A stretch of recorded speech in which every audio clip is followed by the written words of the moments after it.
What is good, guys? Back, another video. Long time no see. I keep taking hiatus, but it is WrestleMania, and this is night 2 tonight. But tonight, not tonight, right now, we will be reviewing night 1 of WrestleMania. And night 1, in my opinion, had its ups, its downs. It wasn't really feeling like WrestleMania to me. It kind of just felt like another useless PLE, like Saturday Night Main Event, and it also made me feel like it was just a lot of filler matches. But we will get into this. I will give my full review at the end of this video, and make sure you give me your review down in the comments below. Let's get this started. We had LA Knight and the Usos versus IShowSpeed and Logan Paul and Austin Theory. Now, let's just say, for the sake of the argument, yeah, IShowSpeed isn't a wrestler. He had no reason to really be a part of this whatsoever. Now, how he got involved was very creative, accidentally hitting LA Knight with the brass knuckles, and on top of, making the Usos lose their tag team titles to The Vision. I kind of like how this story was built, but the match, honestly, wasn't too bad. IShowSpeed did have a spot where he jumped from the top turnbuckle all the way onto Logan Paul on the table. Pretty nice spot. Can't really complain about that. Wasn't too much to really, talk about in that match. Obviously LA Knight and the Usos end up picking up the win. And that is that. And then we have Jacob Fatu versus Drew McIntyre, which honestly might have been the match of the night.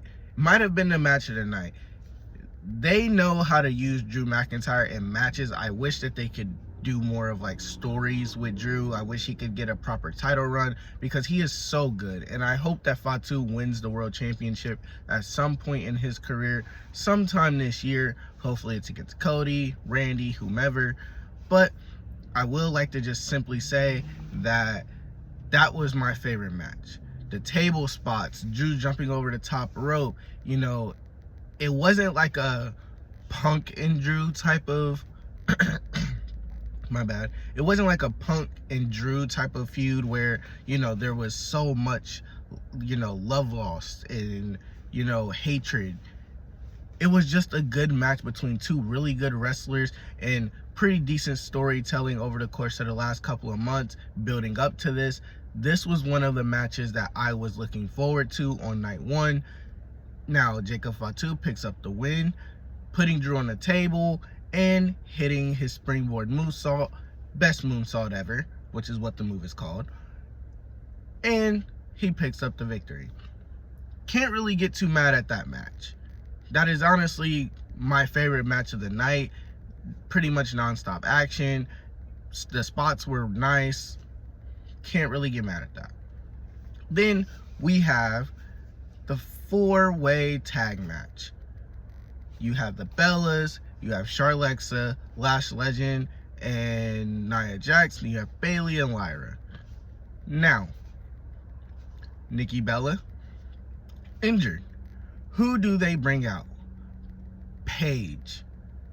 Now, my problem with the IWC is that they spoil a lot of returns. There's no real surprises anymore. It's just, hey, expect to see this person at some period of time. Why do we spoil returns? Now, I was excited when she did return, and it was really a feel-good moment for me. It made me feel like, 2014 all over again. And I honestly don't have anything else to say about Paige's return besides the fact that I'm excited to see Paige and Rhea. I want to see AJ and Paige again. PCB. I want to see, things like that. Things to bring back like that nostalgia feeling, because that's what WWE loves to do and that they bank on, is that nostalgia feeling. That's why they brought AJ back. That's why Punk's back. That's why Paige is back. That nostalgia feeling is what WWE loves to do, which we will get into another nostalgia moment later in this review. But Paige and Brie Bella are now the women's tag team champions, which didn't expect that, but first match back, Give her props. She did really, really well on her first match back. And I can't wait to see what else they do. Hopefully she stays healthy and can get a healthy WWE run here in the next couple of years. And let's see how they utilize her. Then we have Becky Lynch versus AJ Lee. Pretty decent of a match, in my opinion.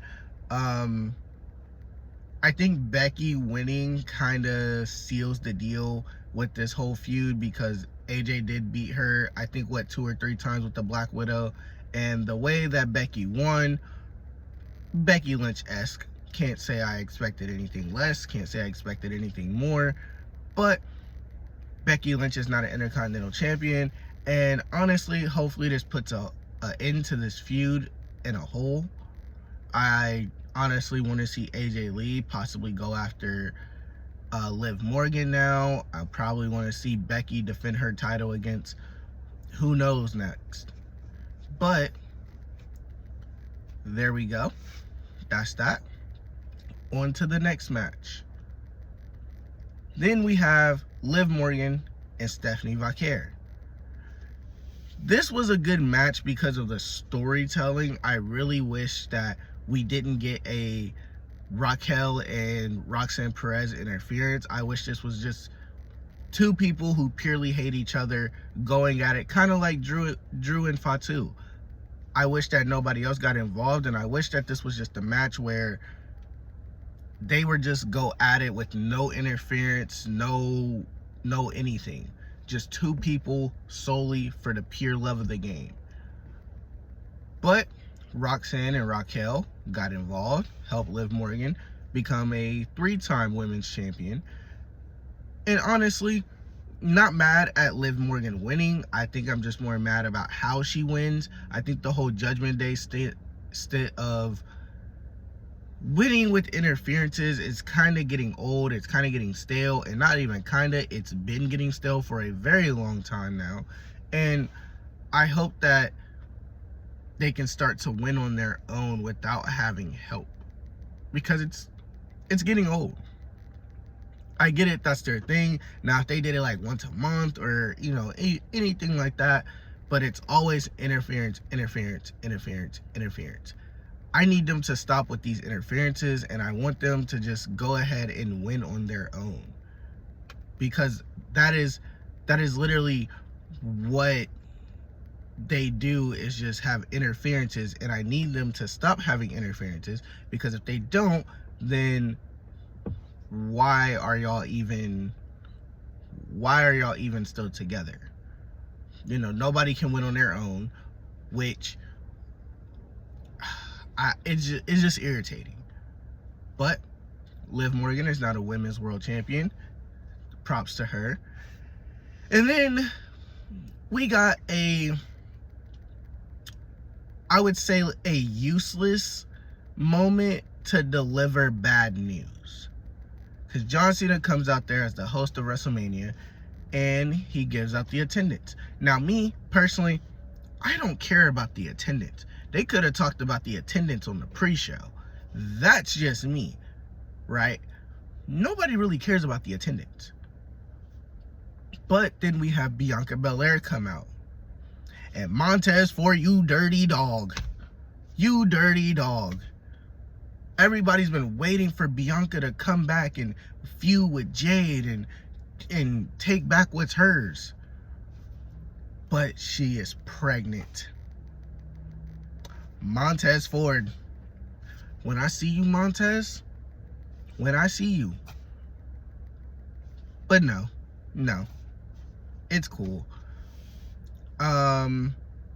We are getting Bianca out, at least, I think they said at the least until SummerSlam, which might not be the case, might be the case, we don't know yet, but it's speculated that she will be out until SummerSlam, and honestly, I don't mind that at all, but that's some bad news. Nobody wanted to hear that. And then we get to the main event. Randy Orton versus Cody Rhodes. Now, I don't know what it is with Cody Rhodes and WrestleMania matches, especially like the main event matches being so slower paced. But I love how this match got started out with Pat McAfee attacking Cody, and then Cody taking out Pat McAfee to begin. That way it's just a simple one-on-one, because Cody's sick of distractions. Cody's sick of, being screwed over by outside entities, especially with what he went through with the bloodline, and then especially what he went through with Roman for all these years, and then the Cena and Travis Scott thing. He's learned his lesson, so he took out Pat McAfee, and then it was a one-on-one, and Cody dominated majority of the match. Randy had a couple spots here and there, but Cody really did a number on Randy this match. And then one of my favorite moments of the night, probably top 2 moments, Randy hits an RKO on Charles Robinson, and then it hits an RKO on Cody Rhodes eventually. Pat McAfee is running down the ramp, neck brace and all, to count the pin. 1, 2, kick out. Pat McAfee catches an RKO from Randy Orton, setting up Cody Rhodes to then hit Randy with a finisher and pick up the win. Now, I wanted Randy to get 15. I would love have Randy to have gotten 15, but a lot of people were mad that Cody won. I think you guys have to understand, he's given Roman a WrestleMania moment. He's given John Cena his WrestleMania moment. I think it's inevitable that every other year Cody wins, and then every other year he loses, because he won against Rollins, lost against Roman, beat Roman, lost against Cena, beat Randy. So with that being said, I'm not mad at Cody really picking up the victory here. I just hope that this goes into Backlash, and hopefully we get Randy and Cody at Backlash, and that sets up for a nice little match, and hopefully they let Randy get 15 there. If not, hell will be raised in the IWC. Hey, it is what it is. But overall, WrestleMania was kind of underwhelming in my opinion. It was very underwhelming for the simple fact that you really didn't feel the WrestleMania vibes. The build up to WrestleMania was garbage. If you watch Friday Night SmackDown, there was nobody really excited for anything. A couple filler matches and then a lot of promos, and that was it. And the same thing with Raw. But I am ready for tonight. I am ready for Finn Balor and Dominic Mysterio. I am so hyped for Oba and Lesnar. I'm hyped for the 6-man ladder match. I'm hyped for night 2. Night 2 is when it really is going to pick up, and hopefully they have something more stored. Hopefully the entrances go a lot harder, because I don't know what they were doing yesterday with the entrances. Usually at WrestleMania they do have grand entrances, but they really didn't outside of Cody, really. I mean, LA Knight pulled up in a truck. AJ Lee came out with kids. Becky Lynch had a band sing her song. I mean, nobody really had like that great of an entrance. I'm lying. Seth Rollins had a great entrance. The black eyes with the jacket smoking. Oh man, that was a nice little look. That was a nice look.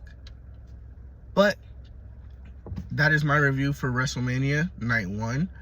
Let me know y'all thoughts, opinions, and how did you guys enjoy Night 1 of WrestleMania. I will see y'all in my next video. Peace, and stay safe, y'all.